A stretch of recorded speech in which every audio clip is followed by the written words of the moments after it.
Ernie, give me 2 sunny side up and cook them for Christ's sake. Yesterday, they were bleeding all over the bag. Sometime today, Ernie.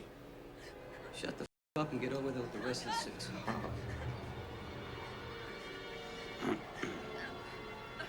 What exactly are you looking at? That's Jenny Brzezinski from up in Fremont, right? No, it's Angela DeLuca from Chagrin Falls. Come on, I went to school with that girl. That's Janet Brzezinski. We used to cut class, hide from the nuns. You don't know what you're talking about. She's from Chagrin Falls. Yeah, right. And she just happens to have that same mole on her chin, huh? What are you talking about? What mole are you talking?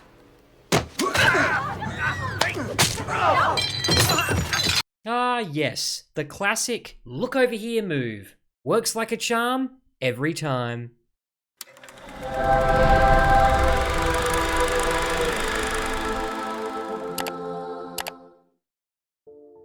G'day guys, Holy Critics signing in. Today, I want you to ask yourself, what happens when the law you defend turns against you? Well, Eric Roberts takes that to a whole new level in the 90s crime thriller Restraining Order. Packed with tense showdowns, shady deals, and plenty of courtroom drama. It also stars the legendary Dean Stockwell, so you know you're in good hands. Or are you? Keep watching and I'll cross-examine it with you at the end.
How are you, Ernie?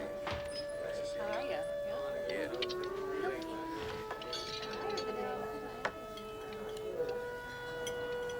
Hey, Mikey. Hey. You gonna be at the meeting? Yeah.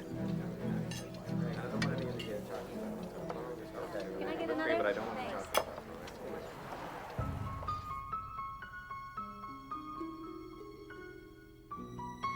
Mike, you're to go order something. Grab me, please.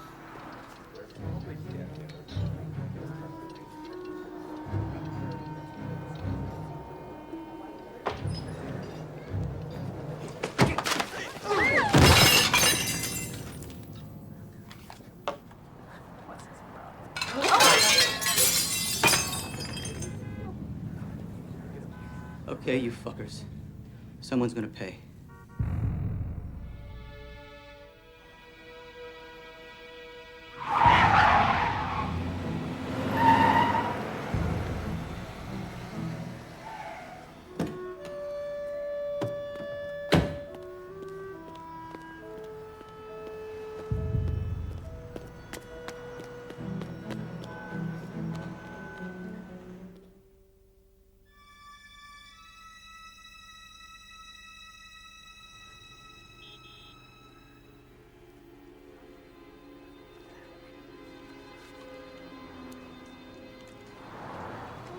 You cocksucking worms. With your mineral water and your eau de toilet. So important, aren't you? So very, very important.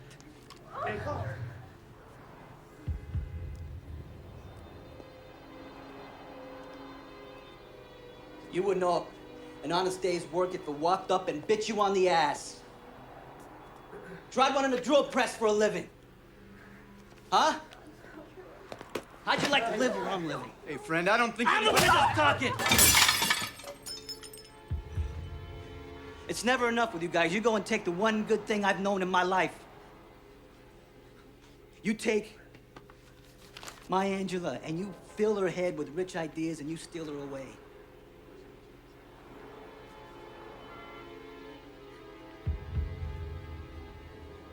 And you raped her. Oh, I know you raped her. If there's one thing I know, is that you raped her. Like she was a fucking whore. So now it's payback time, fellas.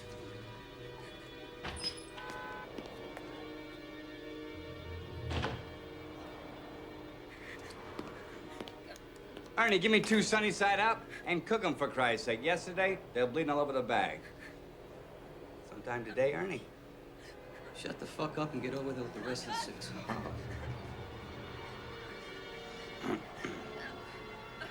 What exactly are you looking at? That's Jenny Brzezinski from up in Fremont, right? No, it's Angela DeLuca from Sugar and Falls. Come on, I went to school with that girl. That's Janet Brzezinski. We used to cut class, hide from the nuns. You don't know what you're talking about. She's from Chagrin Falls. Yeah, right. And she just happens to have that same mole on her chin, huh? What are you talking about? What mole are you talking?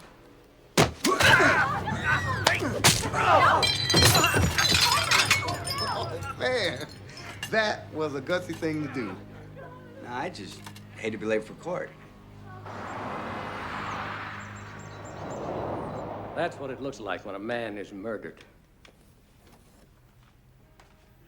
No flashing lights or slow-motion close-ups. No last-minute appearance by NYPD Blue to save the day. No cavalry. No such luck. No. Juan Gallegos was murdered. Plain and simple. He was shot repeatedly in the head and chest from a distance of no greater than a foot with a .357 Magnum handgun. And then he was left to die in the doorway of his laundromat. You have before you a killer with a history of participation with organized crime. You have a ballistics report matching the bullets, or should I say what's left of the bullets, to a handgun he owns. And you have the testimony of Mark Singer, a cab driver who witnessed the defendant walk up and execute the victim. A man who's now going to have to deal with that vision day and night for the rest of his life. And you have a widowed wife with 2 small children who has to explain to them why their father was killed and by who. The why is something this distorted mind will have to account to God for. But the who, you control that. And the who is sitting right in front of you. Martin Ritter is the killer of Juan Gallegos. As you've seen, the prosecuting attorney has put together a very moving case. A horrible crime has been committed, a crime that must not go unpunished. And everyone here today, including myself, wants one thing. We want to see that justice is done. But first, let's make sure it's being done to the right person. As an attorney, there's a couple of things that should cause you to doubt Mr. Ritter's guilt. Some are small, and some aren't so small. The ballistics report. It didn't provide a conclusive, definitive match. What it says is, the probability is 1 in 10,000 that a different gun could have been used. You're right. 1 in 10,000 are not the best odds. I mean, you wouldn't want to bet the house on a horse with that kind of chance. At the same time, how many of us have been that 1 in 10,000? To be audited by the IRS, to have our reservations erased by the hotel, to win $10 on a lotto card. No, 1 in 10,000 aren't the best of odds, but they are not conclusive. There is still a chance, and wouldn't you hate to be that one? Now, the alleged mob connection to my client. There are no tapes.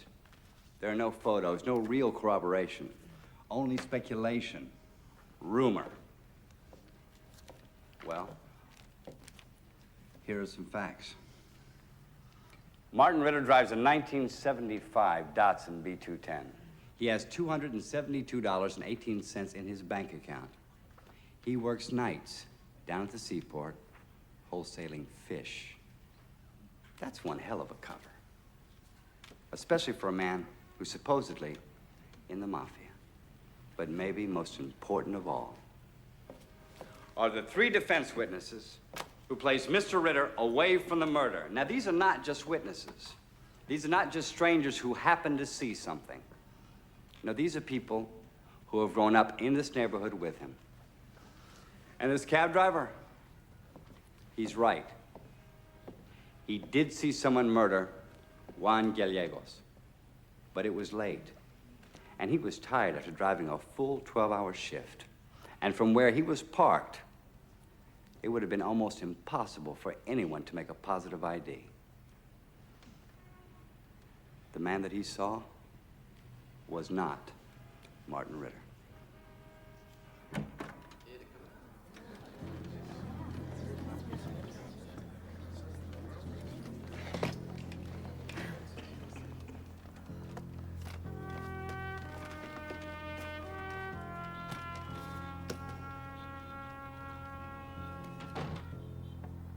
Mr. Foreman, has the jury reached a verdict? We have, Your Honor. Would you please hand it to the bailiff?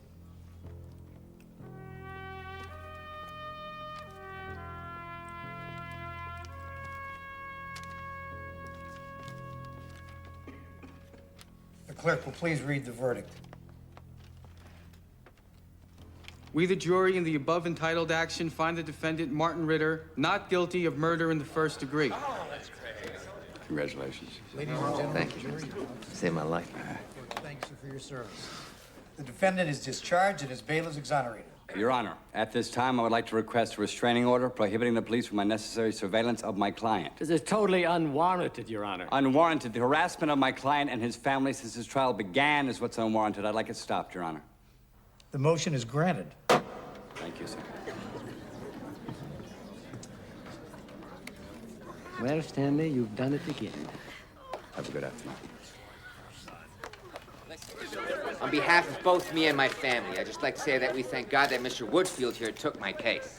Mark, you need to do that. Yes, I do need to, counsel. Mr. Woodfield knew we couldn't afford, say, Johnny Cochran, but he helped us anyway. And if it wasn't for his kindness, I'd be back in that cell serving time for a crime I didn't commit. Thank you, counsel. Thank you, Mr. Ritter. I thought I might find you here. Well, you did. All right, man, so fair's fair, Bobby. How about an exclusive? You know I don't comment on cases. Yeah, there's a first time for everything. Eddie, the story's back up there. Oh, no, man. You can't just think of me as a reporter. Man, I'm like a conduit of information. See what I'm saying? I'm like a man in search of truth. Uh-huh. Oh, no, man. See, now you're killing me, Bobby. Come on, man. I'm begging you. Eddie, when I have anything to say, you'll be the first to hear it. Promises, promises.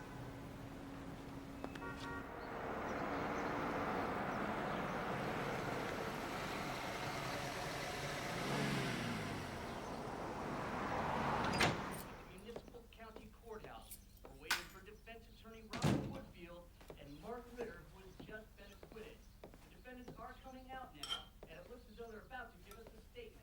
On behalf of both me and my family, I'd just like to say that we thank God that Mr. Woodfield here took my case. Mark, you need to do that. Yes, I do need to, counsel. Mr. Woodfield knew we couldn't afford, say, Johnny Cochran. You scared the hell out of me. And if it wasn't for his kindness, I'd be back in that cell serving time for a crime. How was your day? Not nearly as exciting as yours. I did good. Finished a job on the Marina office. Got a referral on another. Good. Yeah. And I played 2 games of racquetball with Sydney at the club. Swept him. Second time this month. How do you take it? I'm not so sure, but I could have sworn I saw his racket in the trash outside the men's locker room.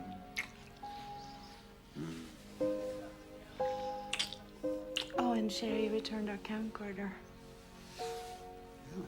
Really?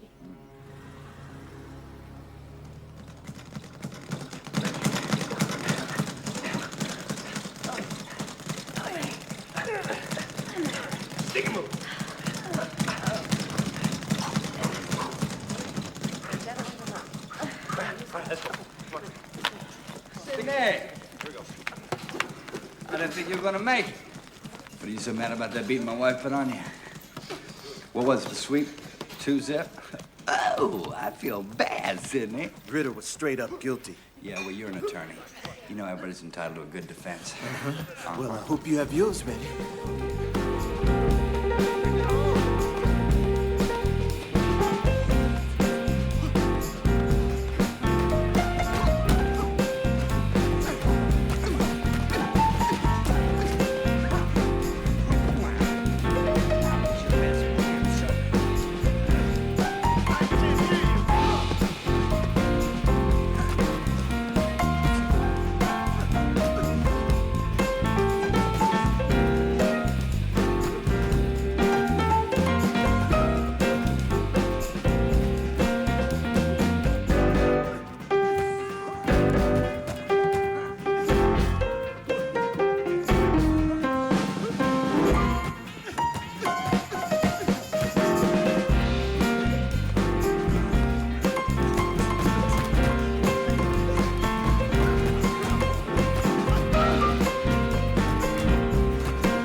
Lucky shot. That's exactly what your wife said. Still working that right hand, huh, Buck? Your office said I might find you here. Hey, you know Sidney Evans from DA's office? Oh, yeah, of course. Yeah. The word on the street is you're being asked to join the task force on organized crime. My wife and I have our fingers crossed. You got a reputation for being tough on crime. As tough as they'll let me be. Yeah, that's what I hear. Bobby, another great victory for you. That's what you pay me for. Watching you work that jury is a thing of beauty. You're the best thing in there, like a young Rocky Marciano. Yeah. Come on, let's go. Okay, give me time for a quick shower. Yeah. Nice running into you, Sidney. See you again soon. I look forward to it. Let's go 3.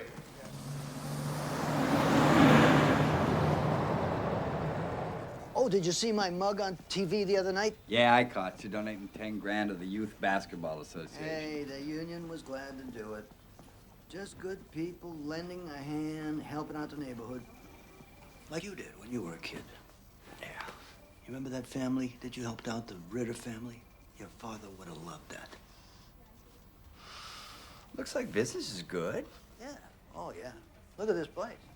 Hey, 20 years ago, we ran the local with a battered typewriter and a roll of 5-cent stamps. Nowadays, if you're not on the internet, you can't even get laid. Oh, got something for you.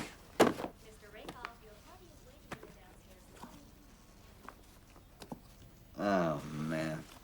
Remember those? Those are yours. In the Golden Gloves finals. Remember? Before I sent you off to college.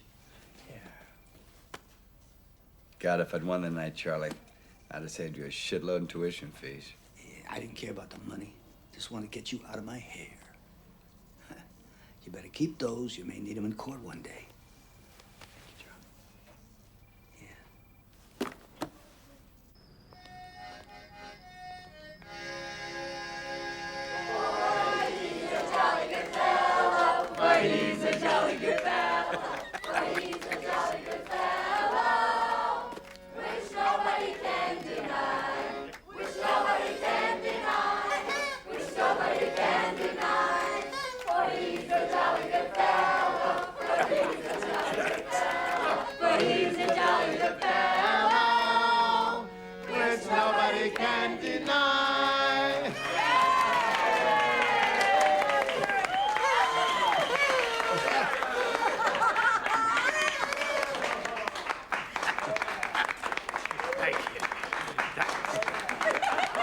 Happy birthday, Jerry.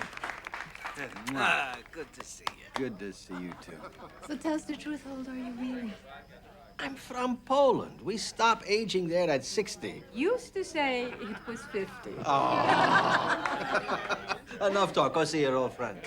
Come, everybody have cake. I must speak with you later. Yeah, sure. What's up? Oh, hey, look who's here. We'll talk later. Don't worry. You made it. That's good. Hey, Jerry, how are you?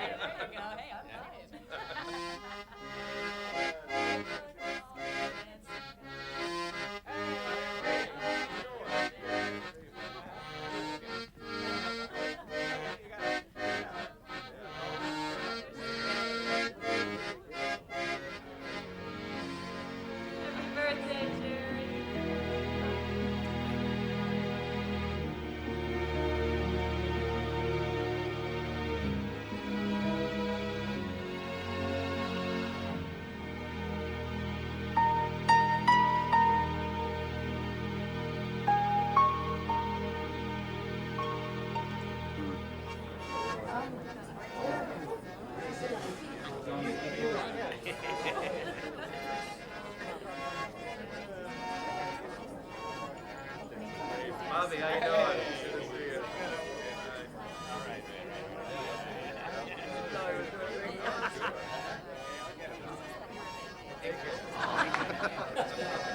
And there's no way that we can afford the rent increases that the new owners are talking about.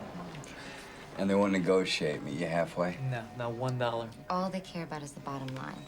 Most accountants don't factor in the people involved. It's just like what happened to the Kapolskis. They ran that funeral home for 30 years. New owners came in, the rent jumped from $800 a month to $4,000. Squeezed them right out. I heard they're turning that property into condos. Yeah? Somebody will buy them. Somebody with money. I'm really glad you could come. Thank you. Nice. Thanks. Whew. Jerry, let us help clean up this mess. No. It's no problem. I'll finish in the morning. You're making me feel guilty. There's nothing to feel guilty about. My own wife is already home in bed. And that's where the two of you should be. We never got a chance to talk. It can wait until tomorrow. What tomorrow? I'm here now. Tomorrow is fine. Sure? Yes. Happy birthday. Thank you. Happy birthday, Jerry. You are a lucky man, Robert. Oh, I know it. Peace, Jerry.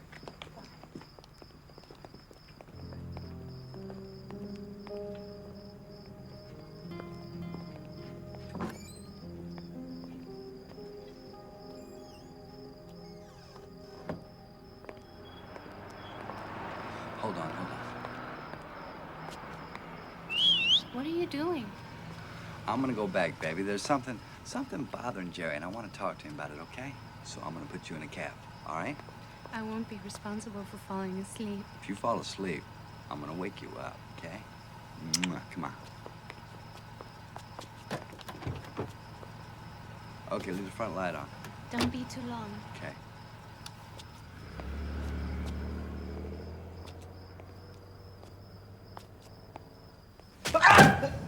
Come on, Gramps. What do you think, Jerry? Time to sign the paper now? Dobra. Dobra, Jerry. Here you go.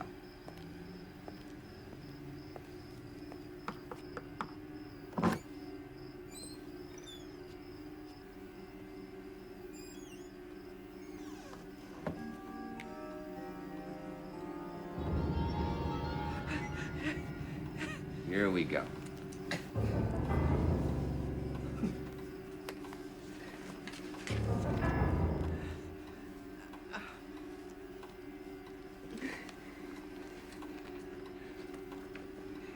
I need only 2 more weeks.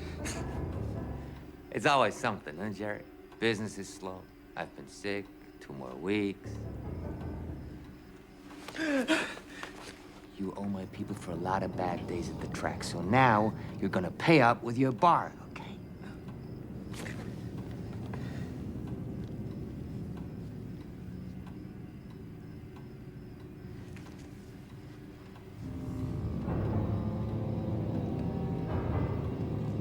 Never sign it over.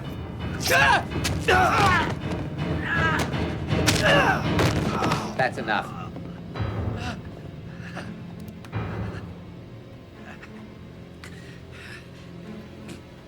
That your friend? He's an old man. Leave him alone.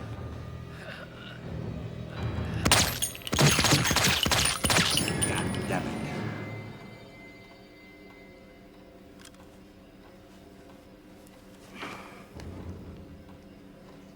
Good evening, Counselor. Pick him up and let's get out of here. Wait a second.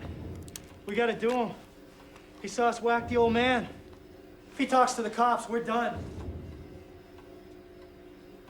Won't say a word. He's with Charlie. Besides, he's my attorney. Come on, guys. Let's get something to eat. I'm starving. Let's go. Cars around the corner. Oh, Jerry.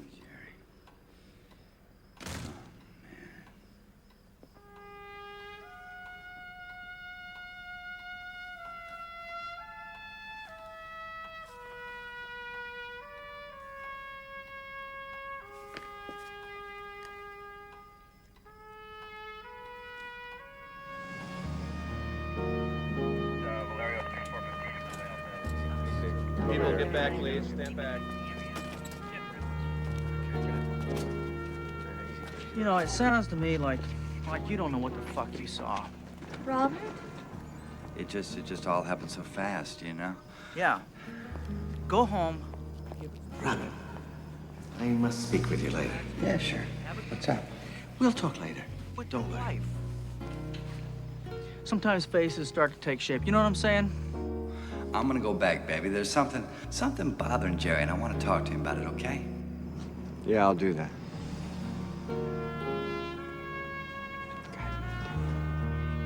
It can wait until tomorrow.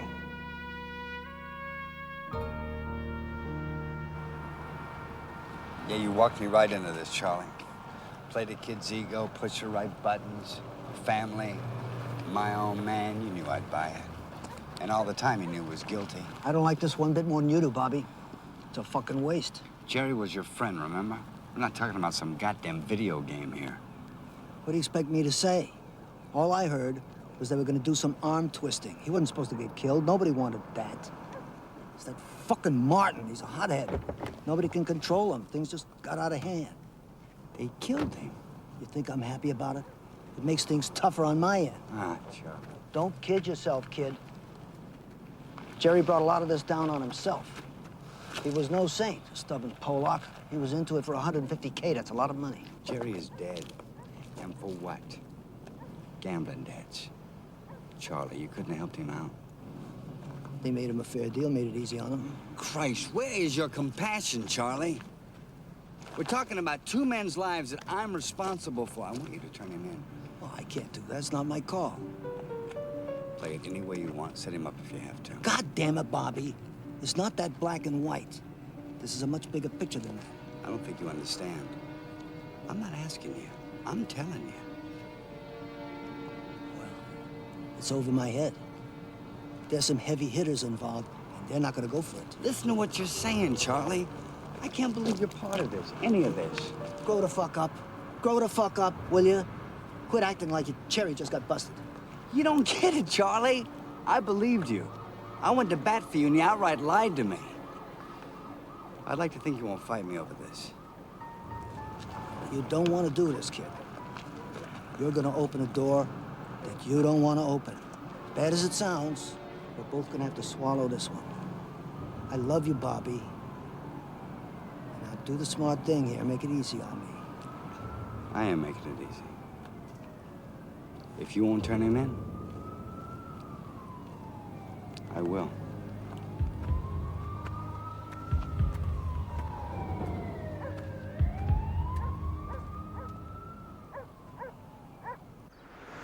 Mr. Woodfield, how does your client plead? Not guilty, Your Honor. You're really prepared to go to trial with this case? Absolutely, Your Honor. And you're fully aware of the generous plea bargain agreement that the prosecution has offered? I am, Your Honor. And the agreement was, in fact, very generous, but since my client is not guilty, we won't be needing it. I have no doubt that we will win this case, which seems to be a far better result for my client than a plea bargain. Wouldn't you agree? Will both counsels please approach the bench? We'll go off the record on this. Okay, Mr. Woodfield, what are you thinking here? I've got an 18-year-old kid resisting arrest, assaulting a police officer. He's picked up because he fits a robbery description from early that same evening. He wants to know what's going on. So the cops are getting rough. They jam him in the neck with a nightstick, slam him into a wall. The two officers' testimony has been corroborated by a local shop owner. That's right, a white shop owner who recognizes a great chance to score points for the guys who protect his livelihood 365 days a year. Oh, boy, here we go. Your Honor, he hadn't done anything. I bet you'd be pissed off, too. He's cleared of the robbery charge, and now you want to punish him for his own wrongful arrest. You make him sound like he was just out walking the dog. Robert. I'm sorry, what? You make him sound like he was just out walking the dog. Well, what if he was? I mean, the only crime he's guilty of here is he fits a police description by being black. The kid goes to USC. He's a software engineer, for Christ's sake. He's not going anywhere.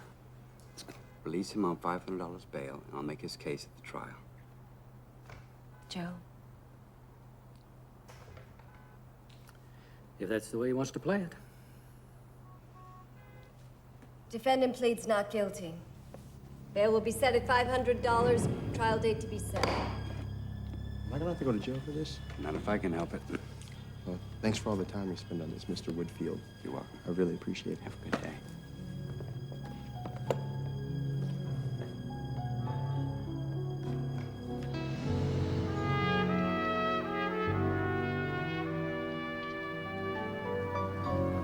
I speak up, they're gonna try to kill me. I close my eyes, the whole thing just disappears. Yeah, but honey, you've been accused of many things, but closing your eyes has never been one of them. We'll work through this, Poppy, just like we always have. I love you.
Let sleeping dogs lie.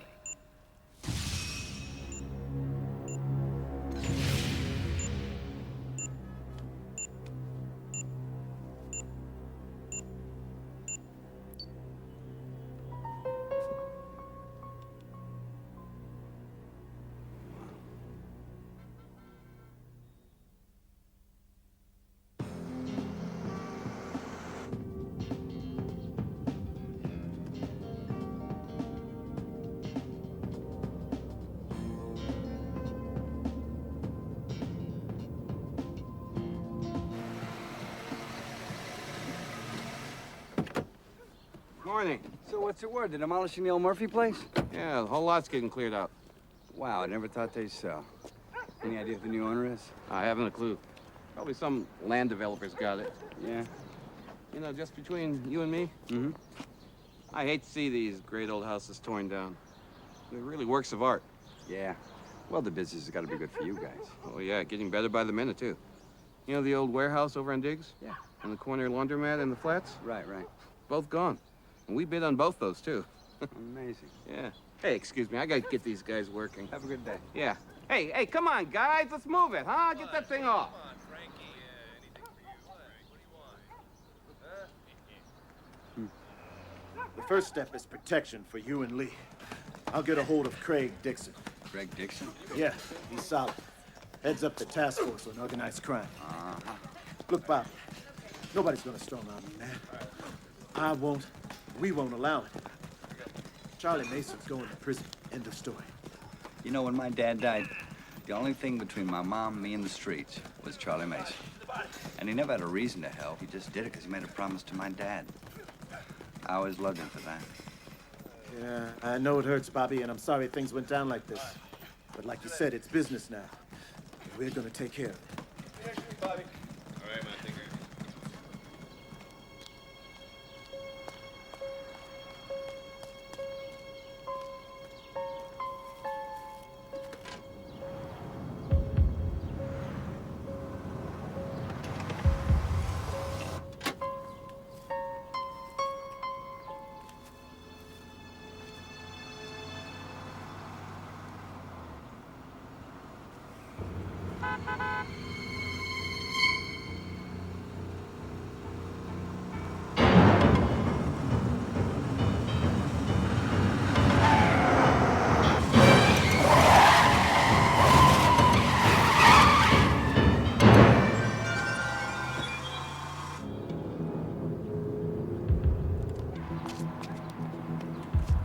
Baby.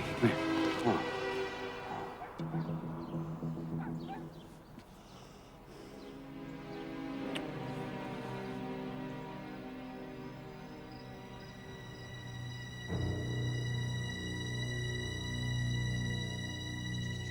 Now, we're only in this because I know who killed Jerry.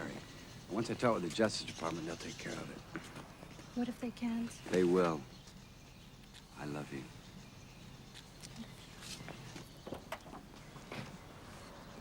I'll come up over the weekend. Everything's set for 10 o'clock.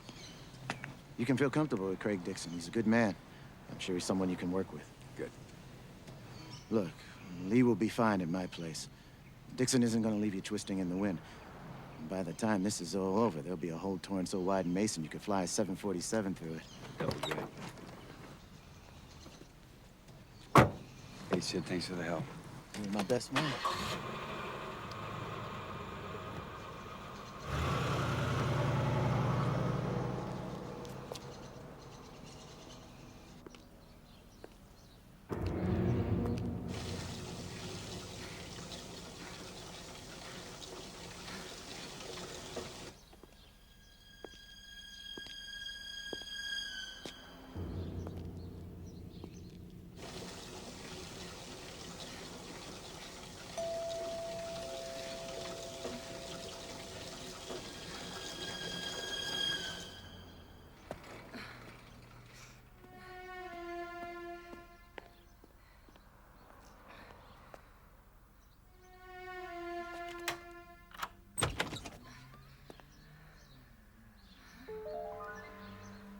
That's funny.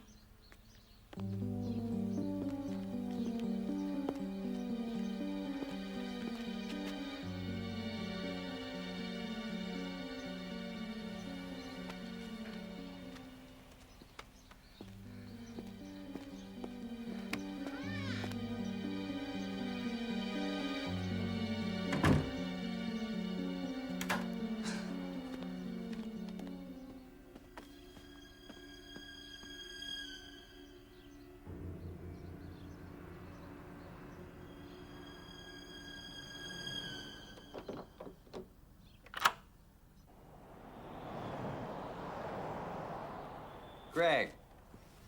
Greg, come on in. Have a seat. Hey. Thanks for coming by. Have a seat. Yeah, it's not every day I get to stand in the opposition's huddle. Nice. So, how's everything over at Justice?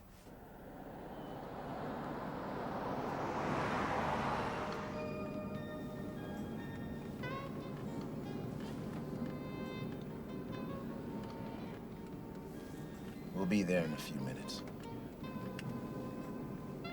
Craig, this is a little awkward for me. I'm in a bad situation, and I need to talk over a few things. Fire away. Can I speak straight with you? Yeah, absolutely. I'm not sure if you know, but, I was witness to a killing last week. Yeah, heard a little about it. Attempted robbery, bar owner was shot. You couldn't make an ID? That's why I called. I can't identify the guy who did it.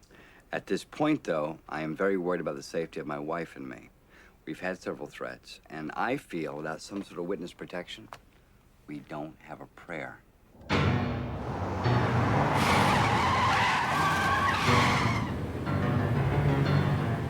What's this guy's problem? You know, we can generally have a suspect picked up and off the street within the first 72 hours. Right. That's generally. Hold on.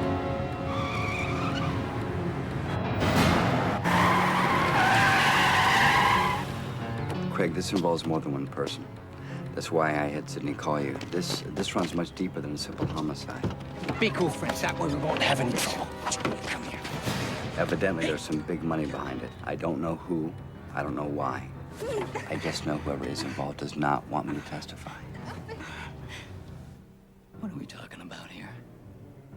And how deeply are you involved? I'm sorry to bother you. This seems important. Thank you, Bonnie.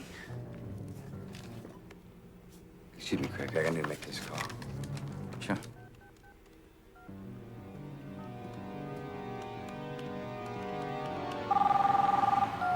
Sorry to interrupt your coffee and Danish, counselor, but there's someone here who'd like to talk to you. Bobby? Hello? Bobby, Hello? Darling? Hello? You have exactly 1 hour. The Playpen Club, Lakeside and West 3rd. If you're late, wifey dies. You tell anyone, wifey dies. You're followed, wifey dies. Is that clear? Oh, yeah, perfectly clear. Thank you. I'll be there. Uh-huh. Okay, see you then. Everything okay? Yeah, just something urgent with a client. I have to leave immediately. Robert, what just happened? Can I call you in an hour? We'll finish up then. Yeah, sure. Thanks, Craig.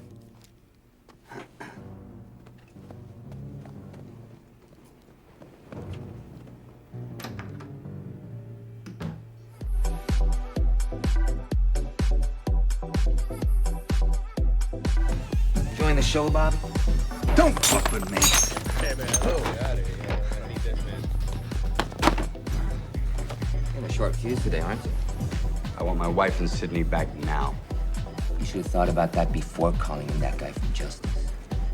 Look, I know you didn't like what was happening, but fucking ratting Charlie and me, that's something entirely different. It killed him to see you turn your back on us, and nobody likes a rat. They got nothing to do with this. I'm the one who can identify you. Oh, you're gonna identify somebody, all right. Only it's not gonna be me. This is the guy you saw, remember?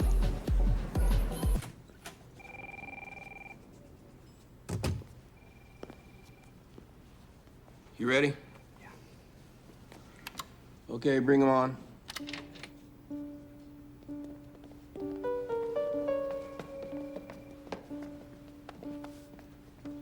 Just as I thought. It's all coming back to you now, clear as day. Who is that? Who cares? You go ahead and tell him you know who did it. He'll be in the lineup when they take you downtown. Simple. How do you know he'll be there? Call it intuition. Just make sure you point him out. Okay, what if they don't buy it? What if he has an alibi? You can be pretty convincing if you want to. Just make sure they believe you. An hour later, wifey and best friend appear at Parkers in Long Beach. Nobody's hurt. Everybody's happy. Well? He's there. You sure? This is the guy you saw, remember?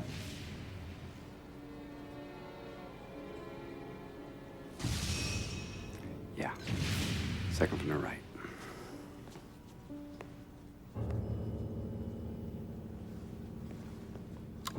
Send him back in.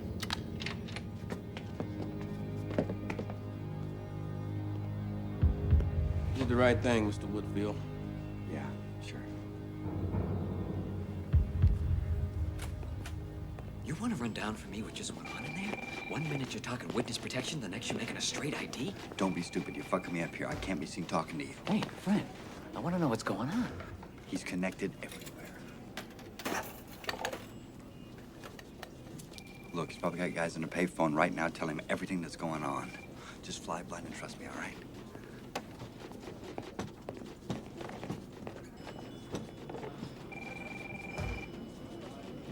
What the fuck are you looking at?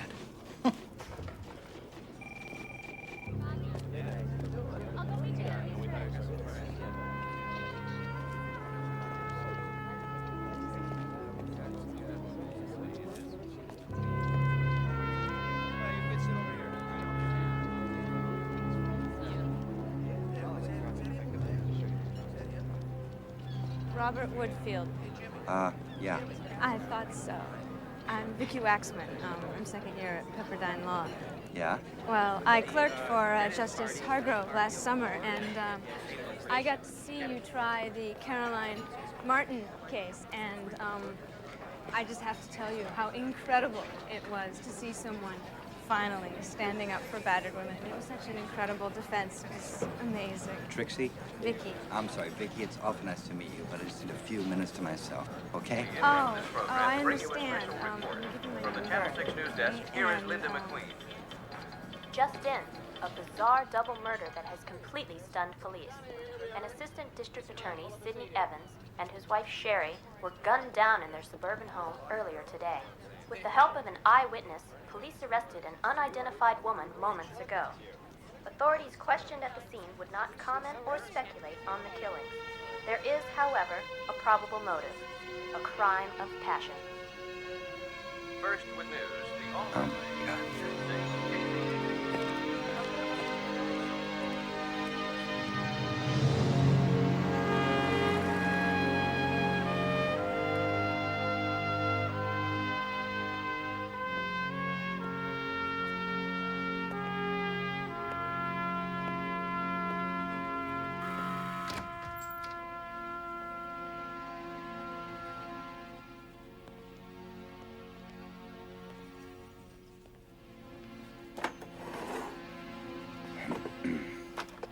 Oh, my God.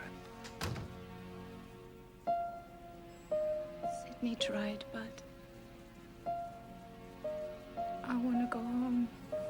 Lee, honey, don't worry. I won't let them keep you here. What happened to your face? The guards.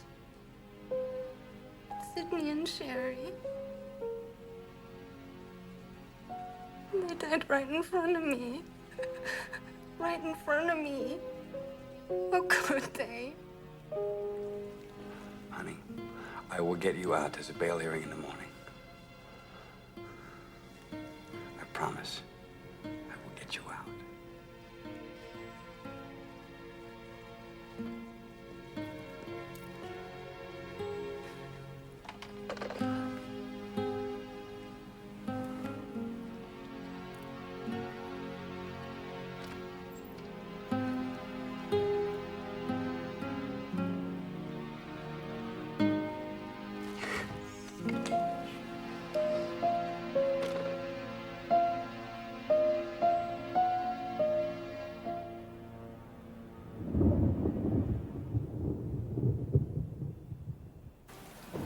And it was during that conversation that Ritter forced me to come in for the lineup.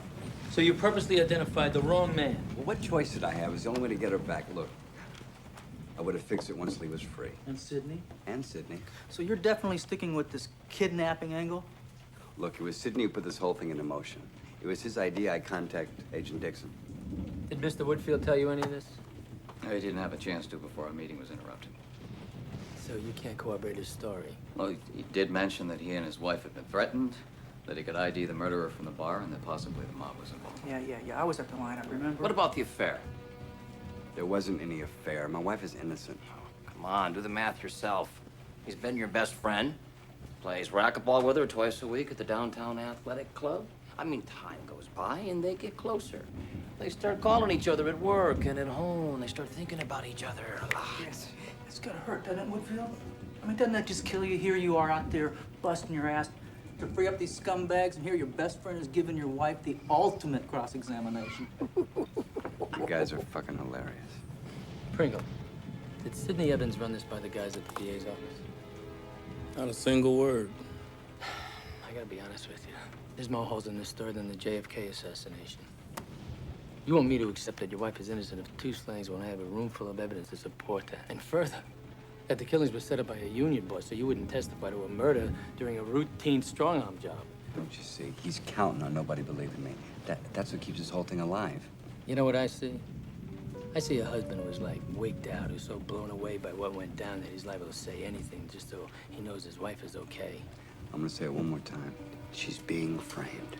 Please, we got prints and love letters.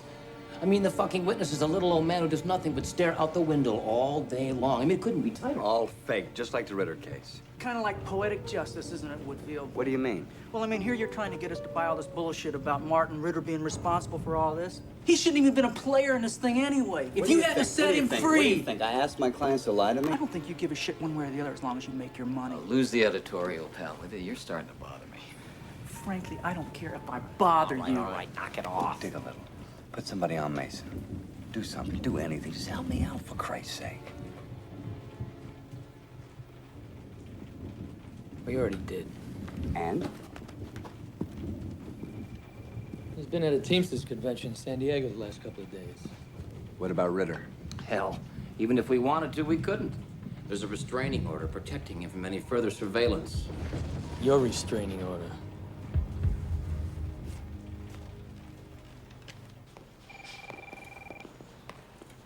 Hey, bud. Any chance of you believing me? The tighter it ties up, the less I like it, ain't it? You know, Mason's been ahead of me beat for beat from the start. Hey, you know organized crime. You know what they're capable of. Yeah, look, Robert, I want to help you, man, but you gotta show me something here. You gotta find me a starting point. You gotta give me a reason to jump in. Right now, I got nothing. Look, you give me a toehold, and believe me, I'll back you all the way.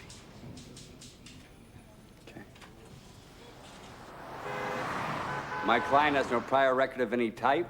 She is not a threat to the public at large, and nothing indicates that she has the intention or the extraordinary means to flee this court's jurisdiction. Correct me if I'm wrong, but we're talking about a capital crime here. A murder involving a public official. And if those aren't persuasive or convincing circumstances enough, we're sitting on a mountain of solid evidence of her guilt. There's an eyewitness. And frankly, I don't think it's safe for this woman to be walking the streets. This is not a pretrial hearing to determine my client's guilt or innocence. This is a bail hearing to establish if my client is competent to receive her constitutionally granted right to bail. Judge, do we want to send a message that because a prominent attorney's wife is a defendant in a capital murder case, that we have a different standard for bail conditions? I don't think so. Nevertheless, Your Honor, she is still entitled to reasonable bail under the Eighth Amendment. Your Honor, the evidence speaks differently. I'm talking about fingerprints, murder weapon, witness, love letters, for God's sake. Those are not her letters. She didn't do it. Mr. Woodfield, will you please approach the bench? We'll go off the record on this.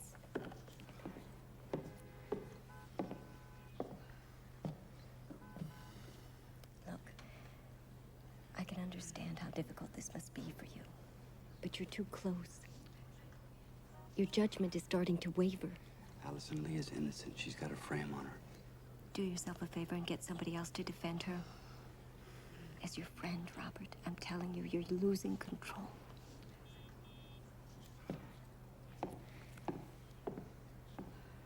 Given the heinous nature of this crime, and in light of the substantial evidence implicating the defendant, the court feels compelled to hold said defendant without bail till time of the trial.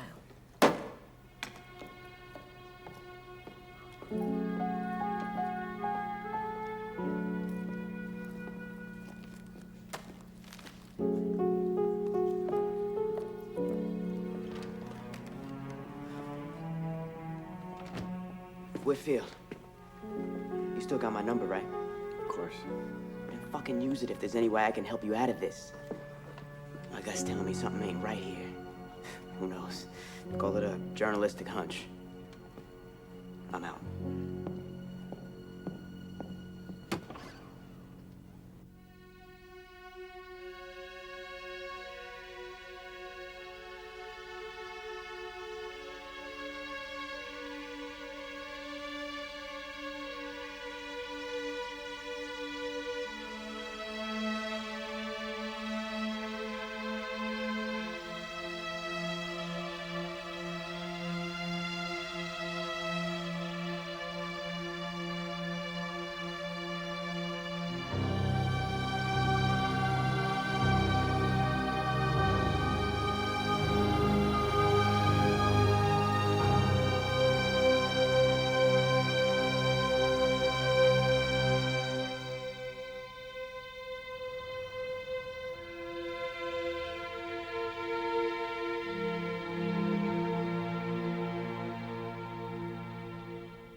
on? It's recording us right now. Right now? Right now. You can see everything we do? Everything. Ooh.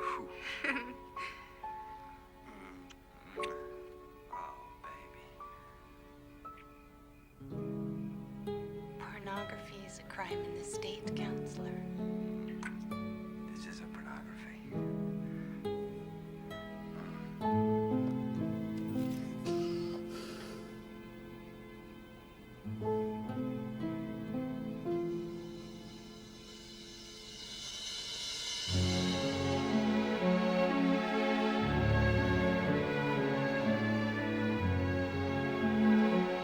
The man that he saw was not Martin Ritter. Thank you, Counselor. You saved my life. How was your day? Not nearly as exciting as yours. I did good. Nice running into you, Sydney. See you again soon. I look forward to it. New owners came in, the rent jumped from $800 a month to $4,000.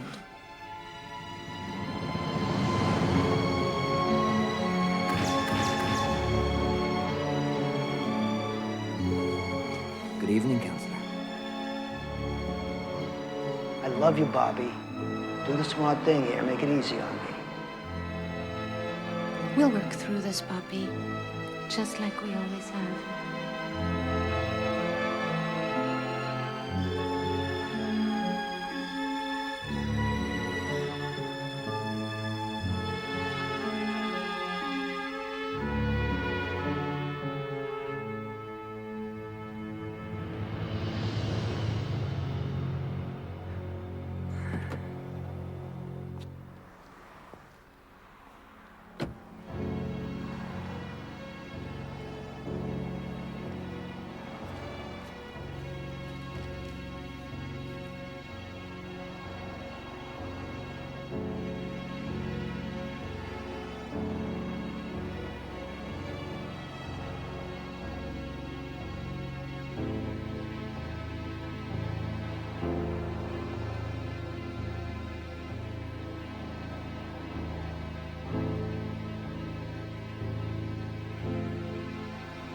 Juan Gallegos was murdered, plain and simple. He was shot repeatedly in the head and chest from a distance of no greater than a foot with a .357 Magnum handgun. And then he was left to die in the doorway of his laundromat. All right, so you want to run this by me again? All right, Mason and his friends, they've scooped up all the property around here. From my neighborhood down to the flats, all the way down to the waterfront. And they're doing it under the name of Evening Star Enterprises. But that don't make no sense. I mean, this whole place is crackhead country. Property values are in the shithouse. Yeah, you're right. No, it doesn't make sense. But see, that's what we got to figure out. Like, what's here that's so important? You destroy even his oldest friends over. You sure about this? The whole plan, I mean, because if you ain't, I'm gonna be working back at Arby's. Eddie, just hold up your end of things. It'll all fall into place.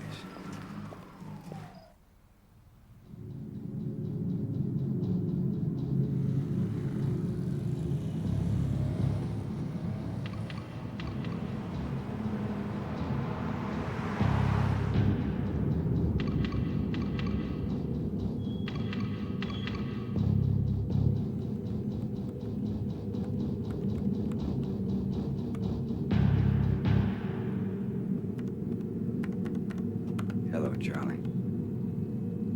You and me. We're going for a ride.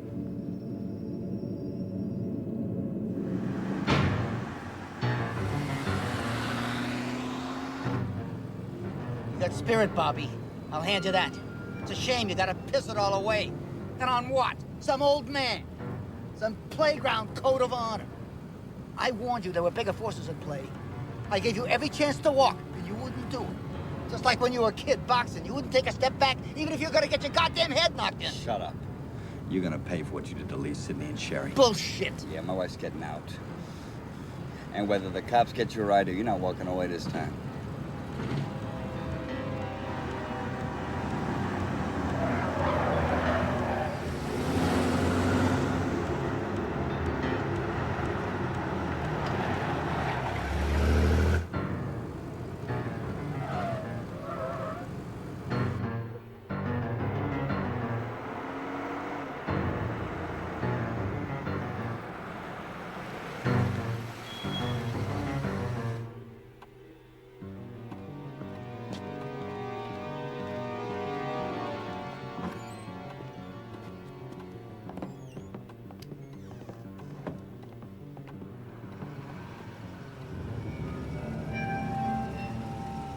Sit down. You've lost it, Bobby. Shut up and sit down. There we go.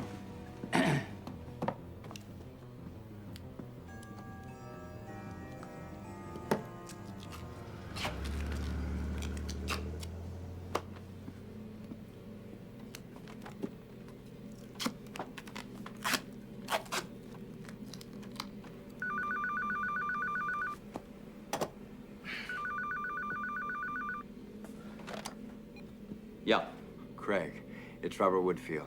Oh, this is certainly a surprise. I believe I can come up with all the evidence I need. You sure about this? I'm betting my life on it. But I'm worried about my wife. I've made my move and they'll be gunning for her. Who knows, maybe somebody's planted on the inside, whatever. In lockup, she's exposed. They could take her out in a heartbeat. So you want me to go down, keep an eye on her? Exactly. There's just no way I can get there in time. You got it, buddy. Consider it done. Thanks, Craig. Yeah. Yeah.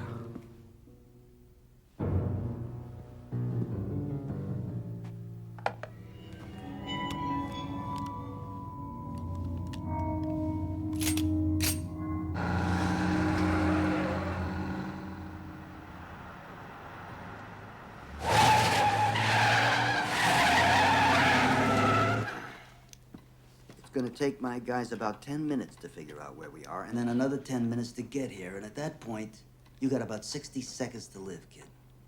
And none of your golden glove shit is gonna make a bit of difference. You know what, Charlie?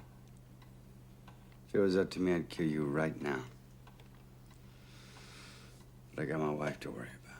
Yeah, you got plenty to worry about, because your wife is an open and shut case.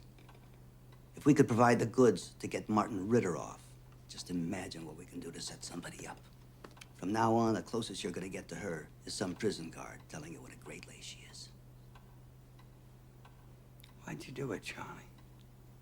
Destroy my family. Kill my friends. Well, you've been so busy you haven't been keeping up with the news, Bobby. Tonight, there's gonna be a big announcement.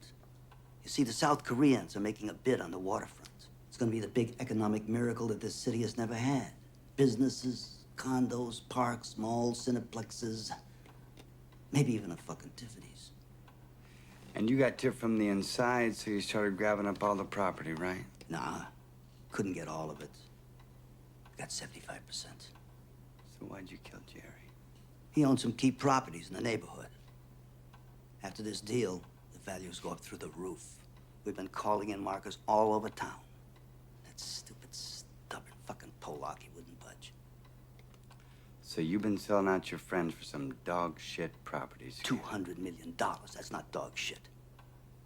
And we've got people that would whack 1,000 old men to get that kind of money. Charlie, you've forgotten who you are, where you come from. Hey, you haven't even heard the kicker yet. Tell me the kicker, Charlie. Tonight, I'm the special guest on Night View, that TV show. Yeah, I come on live, comment on the big news, assure the people of this city that the waterfront deal is in their best interest. How'd you know I called the feds, Charlie? Tapped your phone. Tapped my phone. And the police line up? Everyone in that department's got a price. It's like shopping at Bloomingdale's. Why'd you kill Sidney? Fucking Sidney. He was barking up the wrong tree for a long time. Then he gets appointed head of that task force for organized crime. Oh, it was so sweet. It's like two birds with one stone. Yeah, Sidney. Taking a big risk in telling me all this, Charlie. Prove it. We've got this covered from every angle. It's legal. No way to trace it. Well, I might have some other ideas about that, Charlie.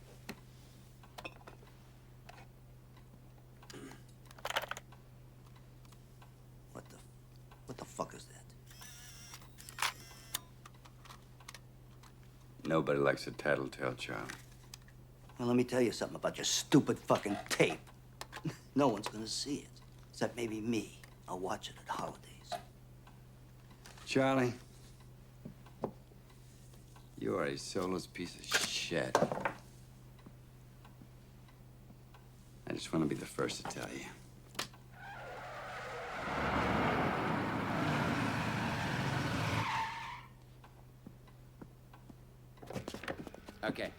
Phil, Randy, take the car around back. Watch the door to the alley.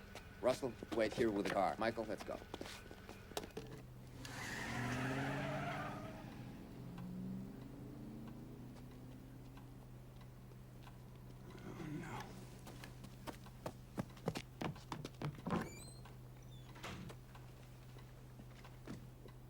Come on, counselor.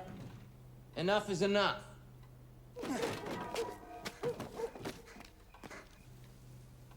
All right.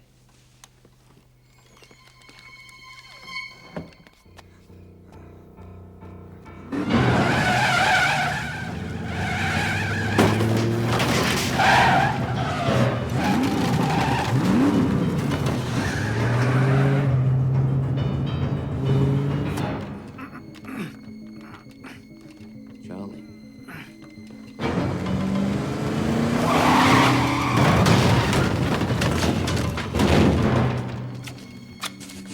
He ran out the back.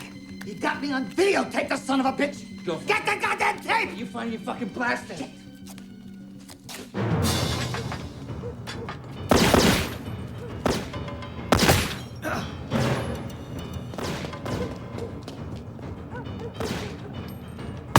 Oh,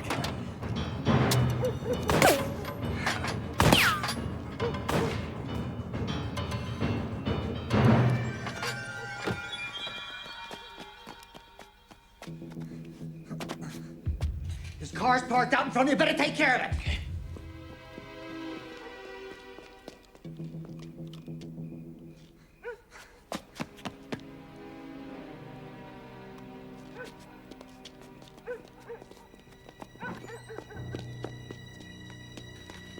Cover the alley.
Randy, what's happening up there?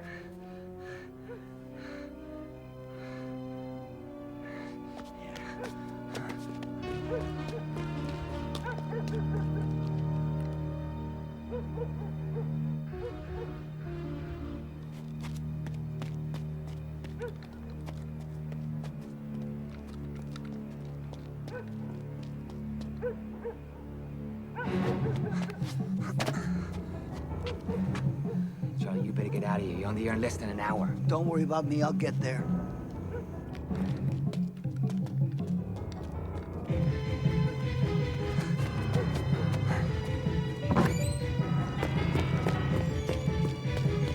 Did you get him? No, sir.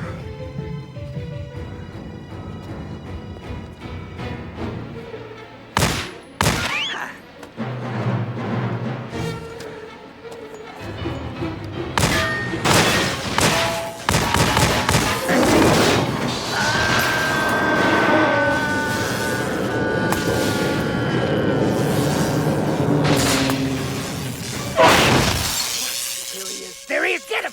Get him!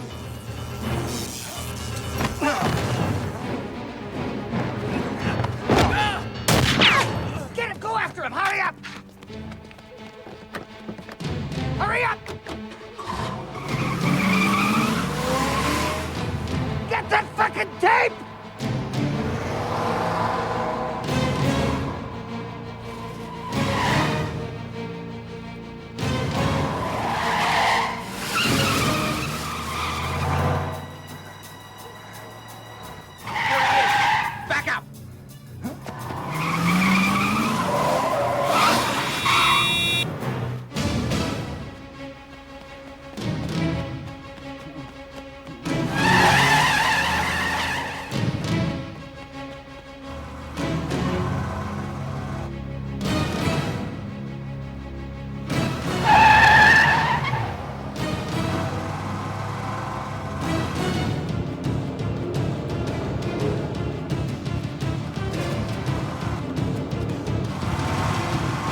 take this side, I'll find the lights.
You've been a regular fucking Spider-Man tonight, Counselor. I'm impressed.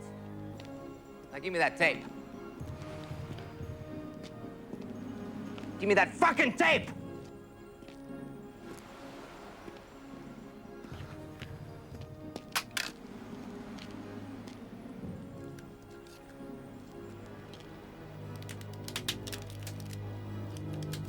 Well,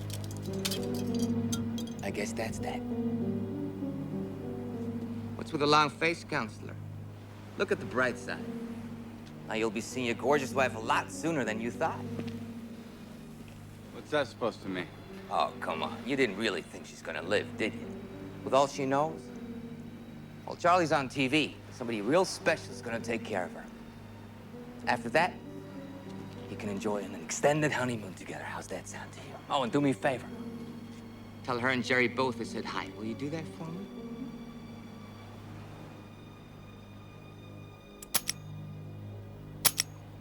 Shit.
I'd just like to make an extra $1,000. Yeah? What do I have to do? Let me drive.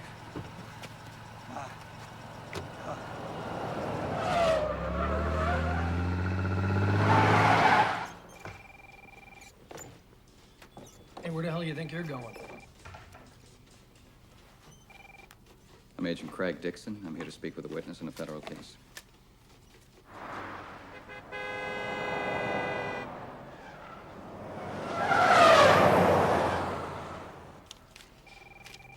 I don't see you down here.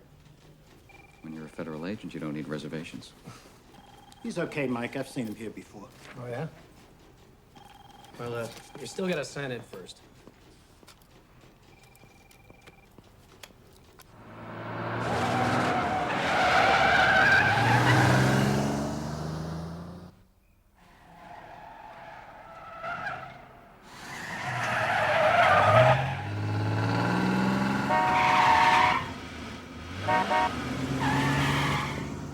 Come on, Bobby, come on. Hey! What about the 1,000? Keep the meter running. Jesus, I was starting to think you didn't make it, man. The show's almost over. Not yet, it's not.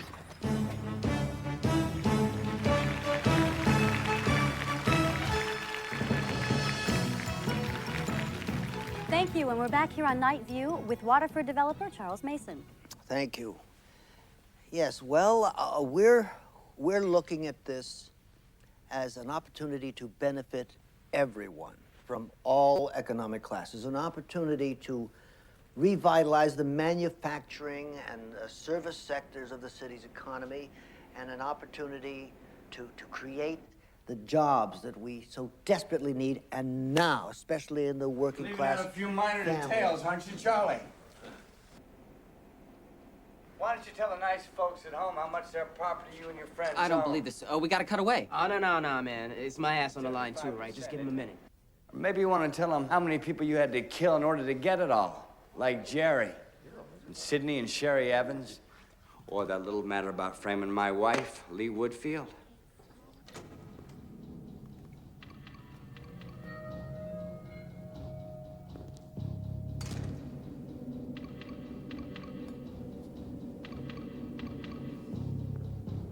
Mr. Woodfield, your wife did some horrendous things, and I can understand that you're under a great deal of pressure right now. Great, just let me finish. It seems that someone on the inside tipped him to a land offer worth $200 million. It was kept under wraps. Even the city officials didn't know about it. So he starts snatching up all the property they wanted. He buys up the poor neighborhoods for nothing, and what you couldn't get for cheap, you used old school muscle on. Or simply killed for it.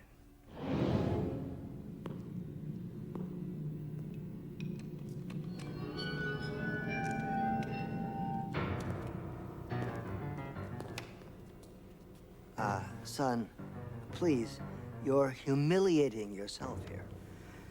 These charges are absurd. It's a fantasy. You haven't got a shred of evidence. Evidence? Charlie Mason, talking to Robert Woodfield. Evidence is the last thing I'm worried about. Eddie? Eddie, roll it. Yeah, you got plenty to worry about, because your wife is an open and shut case. If we could provide the goods to get Martin Ritter off, just imagine what we can do to set somebody up. From now on, the closest you're gonna get to your wife is maybe some prison guard telling you what a wonderful lay she is.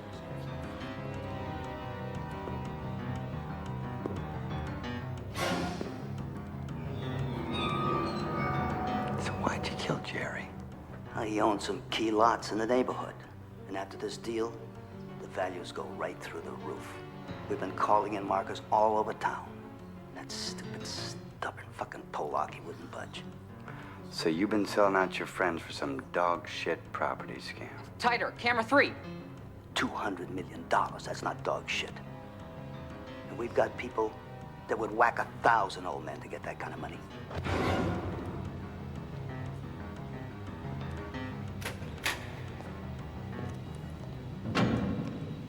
Please, get some help as quick as you can. There's someone in here trying to kill me. Don't worry, baby. It'll all be over soon enough. Federal agent, freeze!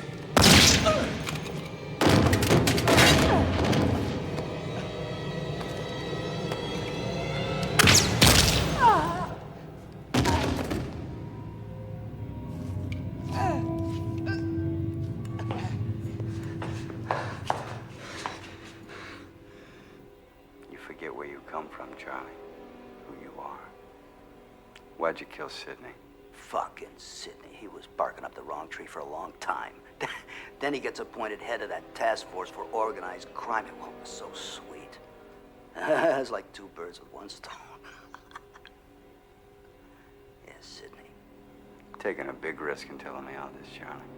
Prove it. We got this covered from every angle. It's legal. No way to trace it.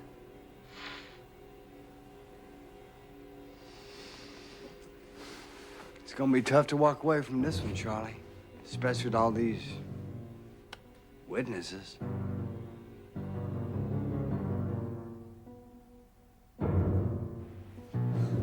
Journalistic hunch, huh? What can I say? Charlie. Was it worth it? I mean, all said and done, was it really worth it?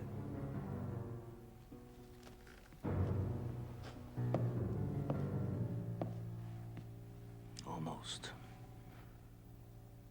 Almost!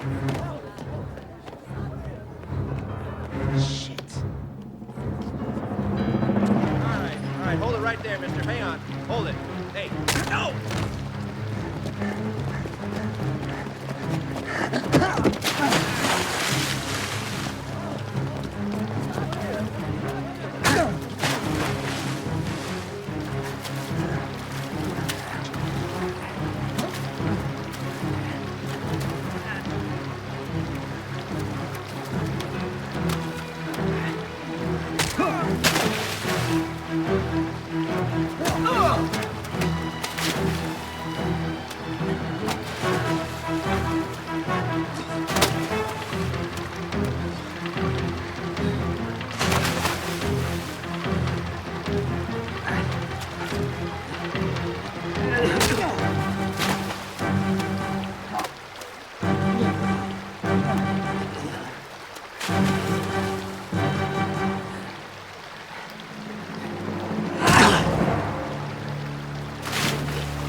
You're finished, Charlie.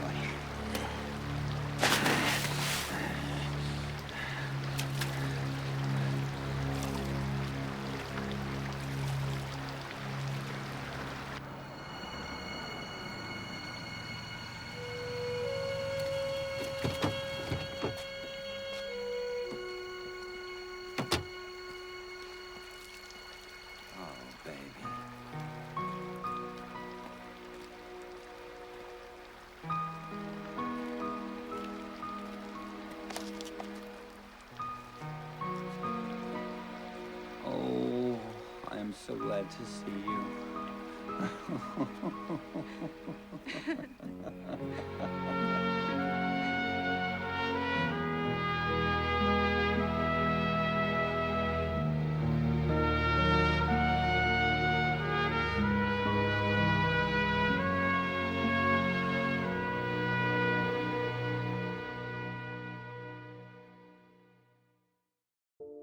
Well, that wasn't half as bad as I thought it would be. You can never really know what you're gonna get from an Eric Roberts movie. Sometimes it's a hidden gem, other times it's a why did I press play situation. This one, let's just say it lands somewhere in the middle. First off, the story surprisingly had potential. You've got a defense attorney caught up in a moral tug-of-war between his family, justice, and the mafia. That premise alone is a great recipe for tension and drama.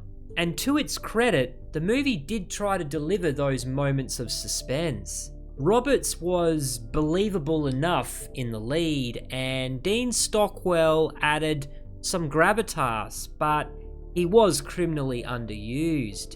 But here's the thing, the execution fell flat. The pacing was all over the place, often dragging when it should have been building the tension. And those plot holes? You could have driven a truck through them. Like, why on earth did the mob go through such a convoluted scheme to blackmail and frame Robert's character when they could have just eliminated him. It's like the script just hoped we wouldn't think too hard about it. To make matters worse, the production quality felt more like a R-rated Lifetime movie than a legitimate crime thriller. That said, it wasn't all bad. The film had its redeeming qualities, especially in its exploration of moral compromise. Watching a lawyer grapple with his complicity in defending the guilty made for some compelling storytelling. I just wish the film delved deeper into that complexity, rather than reducing everything to a clear-cut battle of good versus evil. In the end, Restraining Order is the kind of movie you'd stumble across late at night, enjoy for what it is, but not necessarily remember it by morning. My final rating is a smack bang average 2.5 stars. Right in that sweet spot where it's not awful, but it's also not good enough to recommend either.